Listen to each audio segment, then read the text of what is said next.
술 권하는 사회. 저자 현진건. 아이쿠 아야.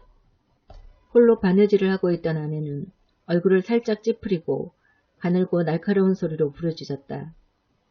바늘 끝이 왼손 엄지손가락 손톱 밑을 찔렀습니다. 그 손가락은 가늘게 떨고 하얀 손톱 밑으로 앵두빛 같은 피가 비친다.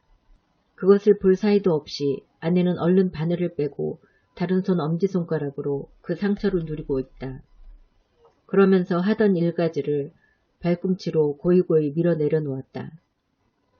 이윽고 눌렀던 손을 떼어보았다. 그 언저리는 이제 다시 피가 아니 나려는 것처럼 혈색이 없다. 하더니 그 희던 꺼풀 밑에 다시금 꽃물이 차츰차츰 밀려온다. 보일 듯 말 듯한 그 상처로부터 좁쌀 낫 같은 핏방울이 송송 솟는다. 또 아니 누를 수 없다. 이만하면 그 구멍이 아물었으려니 하고 손을 떼면 또 얼마 아니 되어 피가 비치어 나온다. 인제 헝겊 오락지로 쳐매는 수밖에 없다. 그 상처를 누른 채 그는 바느질 고리에 눈을 주었다. 거기 쓸만한 오락지는 실패 밑에 있다. 그 실패를 밀어내고 그 오락지를 두 새끼손가락 사이에 집어 올리려고 한동안 애를 썼다. 그 오락지는 마치 풀로 붙여둔 것 같이 고리 밑에 착 달라붙어 세상 짚혀지지 않는다. 그 두 손가락은 헛되이 그 오락지 위를 극적거리고 있을 뿐이다. 왜 짚혀지지를 않아? 그는 마침내 울듯이 부르짖었다. 그리고 그것을 집어줄 사람이 없나 하는 듯이 방 안을 둘러보았다. 방 안은 텅 비어있다. 어느 뉘 하나 없다. 호젓한 허영만 그를 휩싸고 있다. 바깥도 죽은 듯이 고요하다. 시시로 퐁퐁하고 떨어지는 수도의 물방울 소리가 쓸쓸하게 들릴 뿐. 문득 전등불이 광채를 더하는 듯 하였다. 벽상에 걸린 괴종의 거울이 번들하며 새로 한 점을 가리키려는 시침이 위협하는 듯이 그의 눈을 쏜다. 그의 남편은 그때껏 돌아오지 않았었다. 아내가 되고 남편이 된 지는 벌써 오랜 일이다. 어느덧 7, 8년이 지났으리라. 하건만 같이 있어본 날을 헤아리면 단 1년이 들락말락한다. 막 그의 남편이 서울서 중학을 마쳤을 때 그와 결혼하였고 그러자마자 고만 동경에 부급한 까닭이다. 거기서 대학까지 졸업을 하였다. 이 길고 긴 세월에 아내는 얼마나 괴로웠으랴. 봄이면 봄, 겨울이면 겨울, 웃는 꽃을 한숨으로 맞았고 얼음 같은 베개를 뜨거운 눈물로 덮였다. 몸이 아플 때, 마음이 쓸쓸할 때 얼마나 그가 그리웠으랴. 하건만 아내는 이 모든 고생을 이를 악물고 참았었다. 참을 뿐이 아니라 달게 받았었다. 그것은 남편이 돌아오기만 하면 하는 생각이 그에게 위로를 주고 용기를 준 까닭이었다. 남편이 동경에서 무엇을 하고 있나? 공부를 하고 있다. 공부가 무엇인가? 자세히 모른다. 또 알려고 애쓸 필요도 없다. 어찌하였든지 이 세상에 제일 좋고 제일 귀한 무엇이라 한다. 마치 옛날 이야기에 있는 도깨비의 부자방망이 같은 것이오니 한다.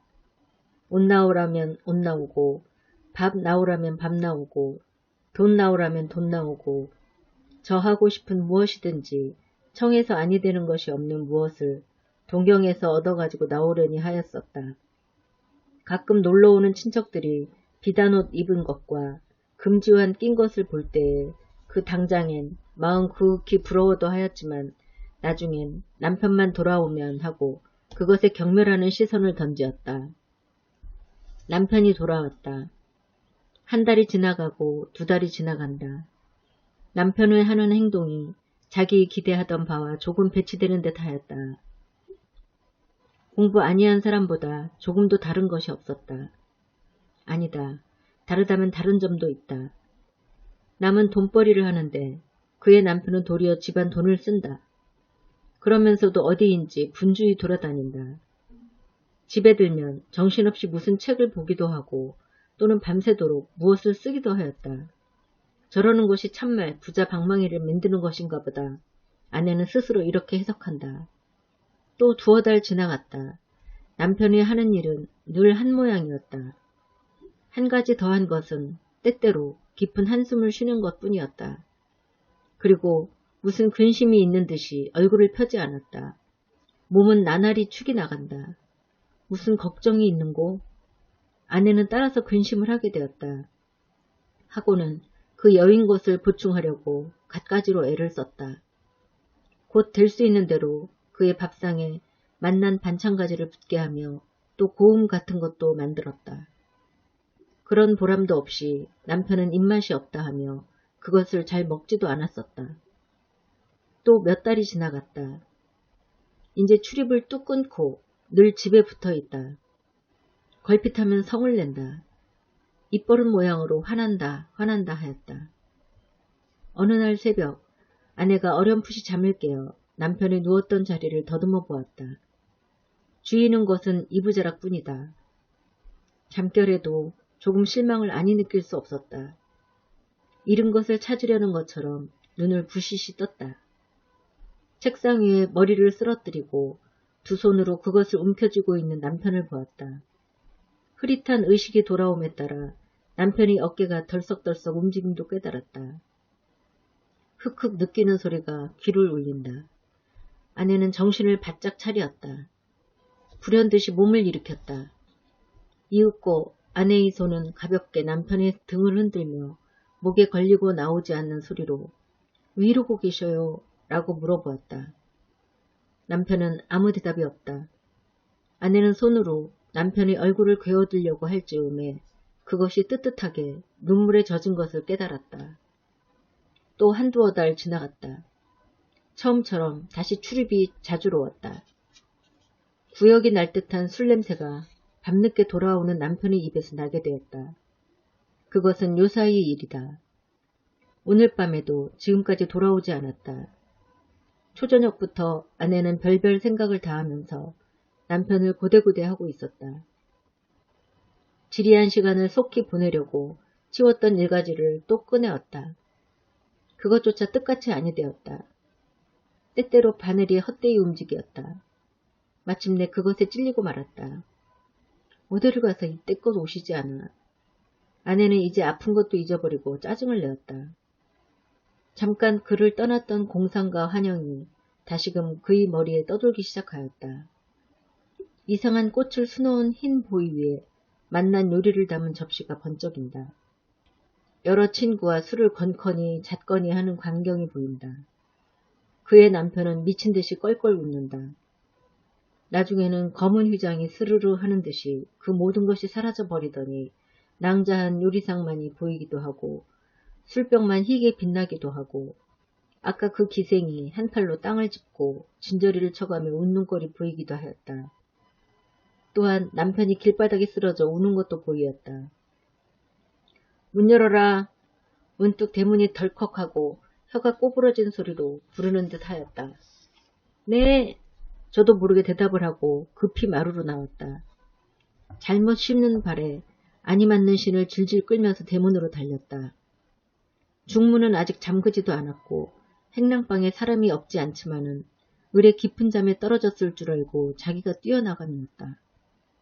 가느름한 손이 어둠 속에서 희게 빗장을 잡고 한참 실랑이를 한다. 대문은 열렸다. 밤바람이 선뜩하게 얼굴에 안친다. 문 밖에는 아무도 없다. 온 골목에 사람의 그림자도 볼 수 없다. 검푸른 밤빛이 허연 길 위에 그물그물 깃들었을 뿐이었다. 아내는 무엇에 놀란 사람 모양으로 한참 멀거니 서 있었다. 문득 급거이 대문을 닫힌다. 마치 그 열린 사이로 악마나 들어올 것처럼. 그러면 바람소리였구먼 하고 싸늘한 뺨을 쓰다듬으며 해쭉 웃고 발길을 돌렸다. 아니 내가 분명히 들었는데 혹 내가 잘못 보지를 않았나? 길바닥이나 쓰러져 있었으면 보이지도 않을 터야. 중간 문까지 다다르자 별안간 이런 생각이 그의 걸음을 멈추게 하였다. 대문을 또 좀 열어볼까? 아니야, 내가 헛들었지. 그래도 혹 아니야, 내가 헛들었지. 망설거리면서도 꿈꾸는 사람 모양으로 저도 모를 사이에 마루까지 올라왔다. 매우 기묘한 생각이 번개같이 그의 머리에 번쩍인다. 내가 대문을 열었을 때 나 몰래 들어오지는 않았나? 과연 방 안에 무슨 소리가 나는 것 같았다. 확실히 사람이 기척이 있다. 어른에게 꾸중 모시러 가는 어린애처럼 조심조심 방문 앞에 왔다. 그리고 문간 아래로 손을 대며 하염없이 웃는다. 그것은 제 잘못을 용서해 주십시다 하는 어린애 같은 웃음이었다. 조심조심 방문을 열었다. 이불이 어째 움직움직 하는 듯 하였다. 나를 속이려고 이불을 쓰고 누웠구먼 하고 마음속으로 소곤거렸다. 가만히 내려앉는다. 그 모양이 이것을 건드려서는 큰일이 나지요 하는 듯 하였다. 이불을 펄쩍 쳐들었다. 비인요가 하얗게 드러난다. 그제야 확실히 아니 온 줄 안 것처럼 아니 왔구먼 안 왔어 라고 울듯이 부르짖었다. 남편이 돌아오기는 새로 2점이 훨씬 지난 뒤였다.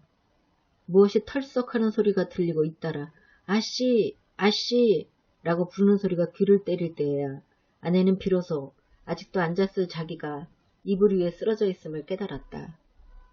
기실 잠깨 어두운 할멈이 대문을 열었을 만큼 아내는 깜빡 잠이 깊이 들었었다. 하건만 그는 몽경에서 방황하는 정신을 당장에 수습하였다. 2번 얼굴을 쓰다듬자 불현듯 밖으로 나왔다. 남편은 한 다리를 마루끝에 걸치고 한 팔을 베고 옆으로 누워있다. 숨소리가 시근시근한다. 막 구두를 벗기고 일어나 할멈은 검붉은 상을 찡그려 붙이며 어서 일어나 방으로 들어가세요 라고 한다. 일어나지. 나리는 혀를 억지로 돌려 코와 입으로 대답을 하였다. 그래도 몸은 꿈쩍도 않는다. 도리어 그 개게 풀린 눈을 자려는 것처럼 스르르 감는다. 아내는 눈만 비비고 서 있다. 어서 일어나셔요. 방으로 들어가시라니까. 이번에는 대답조차 아니한다. 그 대신 무엇을 잡으려는 것처럼 손을 내어줬더니 물, 냉수를 좀 주어 라고 중얼거렸다. 할멈은 얼른 물을 떠다 이 취자의 코 밑에 놓았건만 그 사이에 벌써 아까 청을 잊은 것 같이 취한이는 물을 먹으려고도 않는다. 왜 물을 아니 잡수셔요? 곁에서 할멈이 깨우쳤다. 먹지 먹어 하고 그제야 주인은 한 팔을 짚고 고개를 든다. 한꺼번에 물 한 대접을 다 들이켜버렸다. 그리고는 또 쓰러진다. 에그 또 눕네 하고 할멈은 우물로 기어드는 어린애를 안으려는 모양으로 2 손을 내어민다. 할멈은 고만가 자게 주인은 귀치 않다는 듯이 말을 한다. 이를 어찌해 하는 듯이 멀거니 서 있는 아내도 할멈이 고만 갔으면 하였다. 남편을 붙들어 일으킬 생각이야 간절하였지만은 할멈이 보는데 어찌 그럴 수 없는 것 같았다.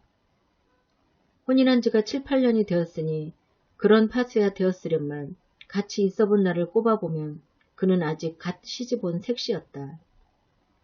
할멈은 가 자게 란 말이 목까지 올라왔지만 입술에서 사라지고 말았다. 마음 그윽히 할멈이 돌아가기만 기다릴 뿐이었다. 좀 일으켜드려야지. 가기는커녕 이런 말을 하고 할멈은 선 웃음을 치면서 마루로 부득부득 올라온다. 그 모양은 마치 주인 나리가 약주가 취하시거든 방에까지 모셔다 드려야 제 도리에 옳지요 하는 듯 하였다. 자, 할멈은 아씨를 보고 히히 웃어가며 나리의 등 밑으로 손을 넣는다. 왜 이래 내가 일어날 테야 하고 몸을 움직이더니 정말 주인이 부시시 일어난다. 마루를 쾅쾅 눌러 디디며 비틀비틀 곧 쓰러질 듯한 보조로 방문을 향하여 걸어간다. 와지끈하며 문을 열어젖히고는 방 안으로 들어간다. 아내도 뒤따라 들어왔다. 할멈은 중간턱을 넘어설 때 몇 번 혀를 차고는 저 갈대로 가버렸다. 벽에 엇비슷하게 기대어 있는 남편은 무엇을 생각하는 듯이 고개를 숙이고 있다. 그의 말라붙은 관자놀이에 펄떡거리는 푸른 맥을 아내는 걱정스럽게 바라보면서 남편 곁으로 다가온다. 아내의 한 손은 양복깃을, 또 한 손은 그 소매를 잡으며 화한 목성으로 자 벗으셔요 하였다. 남편은 문득 미끄러지는 듯이 벽을 타고 내려앉는다. 그의 쭉 뻗친 발끝에 이부자락이 저리로 밀려간다. 에그, 왜 이리 하셔요. 벗자는 옷은 안 입었으시고. 그 서슬에 넘어질 뻔한 아내는 애달게 부르짖었다. 그러면서도 같이 따라 앉는다. 그의 손은 또 옷을 잡았다. 옷이 구겨집니다. 제발 좀 벗으셔요. 라고 아내는 애원을 하며 옷을 벗기려고 애를 쓴다. 하나, 취한 이의 등이 천근같이 벽에 척 들러붙었으니 벗겨질 리가 없다. 애를 쓰다 옷을 놓고 물러앉으며 원참 누가 술을 이처럼 권하였노? 라고 짜증을 낸다. 누가 권하였노? 누가 권하였노? 흥흥. 남편은 그 말이 몹시 귀에 거슬리는 것처럼 곱삼는다. 그래, 누가 권했는지 마누라가 좀 알아내겠소? 하고 껄껄 웃는다. 그것은 절망의 가락을 뗀 쓸쓸한 웃음이었다. 아내도 따라 방긋 웃고는 또 옷을 잡으며 자, 옷이나 먼저 벗으셔요. 이야기는 나중에 하지요. 오늘 밤에 잘 주무시면 내일 아침에 아르켜드리지요. 무슨 말이야. 무슨 말이야. 왜 오늘 일을 내일로 미루어. 할 말이 있거든 지금 해. 지금은 약주가 취하셨으니 내일 약주가 깨시거든 하지요. 뭐? 약주가 취해서? 하고 고개를 쩔레쩔레 흔들며 천만에 누가 술이 취했단 말이오. 내가 공연히 이러지. 정신은 말똥말똥하오. 꼭 이야기하기 좋을 만해. 무슨 말이든지. 자, 글쎄 왜 못 잡수시는 약주를 잡수셔요. 그러면 몸에 축이 나지 않아요. 하고 아내는 남편의 이마에 흐르는 진땀을 씻는다. 이 취자는 머리를 흔들며 아니야, 아니야. 그런 말을 듣자는 것이 아니야. 하고 아까 일을 추상하는 것처럼 말을 끊었다가 다시금 말을 이어 옳지. 누가 나에게 술을 권했단 말이오? 내가 술이 먹고 싶어서 먹었단 말이오? 자시고 싶어 잡수신 건 아니지요. 누가 당신께 약주를 권하는지 내가 알아낼까요? 첫째는 화증이 술을 권하고 둘째는 하이칼라가 약주를 권하지요. 아내는 살짝 웃는다. 내가 어지간히 알아맞혔지요 하는 모양이었다. 남편은 고소한다. 틀렸소. 잘못 알았소. 화증이 술을 권하는 것도 아니고 하이칼라가 술을 권하는 것도 아니오. 나에게 권하는 것은 따로 있어. 마누라가 내가 어떤 하이칼라한테나 홀려다니거나 그 하이칼라가 늘 내게 술을 권하거니 하고 근심을 했으면 그것은 헛걱정이지. 나에게 하이칼라는 아무 소용도 없소. 나의 소용은 술뿐이오. 술이 창자를 휘돌아 이것저것을 잊게 만드는 것을 나는 취할 뿐이오. 하더니 호련 어조를 거쳐 감개무량하게 아, 유명한 머리를 알콜로 마비 아니 시킬 수 없게 하는 그것이 무엇이란 말이오. 하고 긴 한숨을 내어쉰다. 물큰물큰한 술 냄새가 방 안에 흩어진다. 아내에게는 그 말이 너무 어려웠다. 고만 묵묵히 입을 다물었다. 눈에 보이지 않는 무슨 벽이 자기와 남편 사이에 깔리는 듯하였다. 남편의 말이 길어질 때마다 아내는 이런 쓰디쓴 경험을 맛보았다. 이런 일은 한두 번이 아니었다. 이윽고 남편은 기막힌 듯이 웃는다. 또 못 알아듣는군. 묻는 내가 그러지. 마누라야 그런 말을 알 수 있겠소? 내가 설명해드리지. 자세히 들어요. 내게 술을 권하는 것은 화증도 아니고 하이칼라도 아니오. 이 사회란 것이 내게 술을 권한다오. 이 조선사회란 것이 내게 술을 권한다오. 알았소? 팔자가 좋아서 조선에 태어났지. 딴 나라에 났다면 술이나 얻어먹을 수 있나? 사회란 무엇인가? 아내는 또 알 수가 없었다. 어찌하였든 딴 나라에는 없고 조선에만 있는 요릿집 이름이여니 한다. 조선에 있어도 아니다니면 그만이지요. 남편은 또 아까 웃음을 재우친다. 술이 정말 아니 취한 것 같이 또렷또렷한 어조로. 허허 기막혀. 그 한 분자된 이상해야 다니고 아니 다니는 게 무슨 상관이야. 집에 있으면 아니 권하고 밖에 나가야 권하는 줄 아는가 보이. 그런 게 아니야. 무슨 사회 사람이 있어서 밖에만 나가면 나를 꼭 붙들고 술을 권하는 게 아니야. 뭐라 할까. 저 우리 조선 사람으로 성립된 이 사회란 것이 내게 술을 아니 못 먹게 한단 말이오. 어째 그렇소? 또 내가 설명을 해드리지. 여기 회를 하나 꾸민다 합시다. 거기 모이는 사람 넘치고 처음은 민족을 위하느니 사회를 위하느니 그러는데 제 목숨을 바쳐도 아깝지 않느니 아니하는 놈이 하나도 없어. 하다가 단 이틀이 못 돼요. 단 이틀이 못 돼요. 한층 소리를 높이며 손가락을 하나씩 둘씩 꼽으며 되지 못한 명예 싸움, 쓸데없는 지위 다툼질, 내가 옳으니 네가 그르니, 내 권리가 많으니 네 권리가 적으니 밤낮으로 서로 찢고 뜯고 하지. 그러니 무슨 일이 되겠소? 회뿐이 아니라 회사이고 조합이고 우리 조선 놈들이 조직한 사회는 다 그 조각이지. 이런 사회에서 무슨 일을 한단 말이오. 하려는 놈이 어리석은 놈이야. 저기 정신이 바로 박힌 놈은 피를 토하고 죽을 수밖에 없지. 그렇지 않으면 술밖에 먹을 게 도무지 없지. 나도 전자에는 무엇을 좀 해보겠다고 애도 써보았어. 그것이 뭐다 수포야. 내가 어리석은 놈이었지. 내가 술을 먹고 싶어 먹는 게 아니야. 요사이는 좀 낫지만은 처음 배울 때에는 마누라도 아다시피 죽을 애를 썼지. 그 먹고 난 뒤에 괴로운 것이야 겪어본 사람이 아니면 알 수 없지. 머리가 지끈지끈 아프고 먹을 것은 다 돌아 올라오고 그래도 아니 먹은 것보단 나았어. 몸은 괴로워도 마음은 괴롭지 않았으니까. 그저 이 사회에서 할 것은 주정꾼 노릇밖에 없어. 공연히 그런 말 말아요. 무슨 노릇을 못해서 주정꾼 노릇을 해요. 남이라서. 아내는 부지불식간에 흥분이 되어 열기 있는 눈으로 남편을 바라보고 불쑥 이런 말을 하였다. 그는 제 남편이 이 세상에 가장 거룩한 사람이어야 한다. 따라서 어느 니보다 제일 잘 될 줄 믿는다. 몽롱하나 봐. 그의 목적이 원대하고 고상한 것도 알았다. 얌전하던 그가 술을 먹게 된 것은 일이 맘대로 아니 되어 화풀이로 그러는 줄도 어렴풋이 깨달았다. 그러나 술은 노상 먹을 것이 아니다. 그러면 폐가 망신하고 만다. 그러므로 하루바삐 그 화가 풀렸으면 또다시 얌전하게 되었으면 하는 생각이 그의 머리를 떠날 데가 없었다. 그리고 그날이 꼭 올 줄 믿었다. 오늘부터는 내일부터는 하건만 남편은 어제도 술이 취하였다. 오늘도 한 모양이다. 자기의 기대는 나날이 틀려간다. 조차서 기대에 대한 자신도 엷어간다. 애달고 원한 생각이 가끔 그의 가슴을 누른다.